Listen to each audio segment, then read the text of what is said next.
Prenons les paroles du Seigneur au sérieux. Quand il a dit, par plusieurs paraboles, que le royaume des cieux, cette relation avec Dieu pour toute éternité, était le plus grand trésor. Dans ces paraboles, on voit que les personnes donnent tout, abandonnent tout pour avoir ce trésor. Parce que tristement, de nos jours, le message, c'est plus ajoute Jésus à ce que tu as déjà. Ou pire, si Jésus t'enlève des choses, il va t'en donner des meilleures. J'ai vu des mimes, des images, où est-ce que Jésus demande à une petite fille, donne ton petit toutou.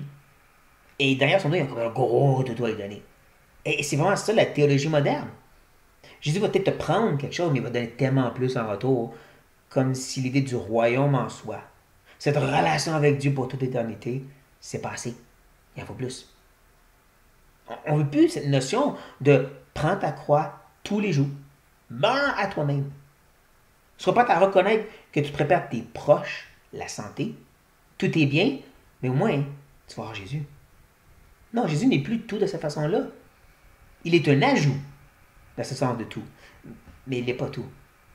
Que le Seigneur vienne parler à nos cœurs, vienne nous troubler profondément, qu'il vienne nous rappeler ce grand trésor qui est cette éternité avec lui, en ce poids éternel de gloire comme Paul l'appelle.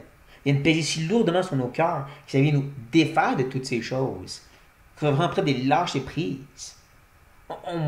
On sait qu'on est appelé à mettre des trésors dans les cieux et pas sur la terre, mais on est rappelé pour dire ouais, mais j'ai quand même besoin de choses. Lâche prise.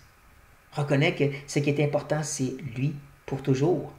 Comme je dis que le Seigneur vient parler lourdement à nos cœurs, tous et chacun, pour vraiment être prêt à tout abandonner pour cette perle rare qui est cette relation avec notre Dieu et notre Seigneur. Sur cette note, soyez bénis.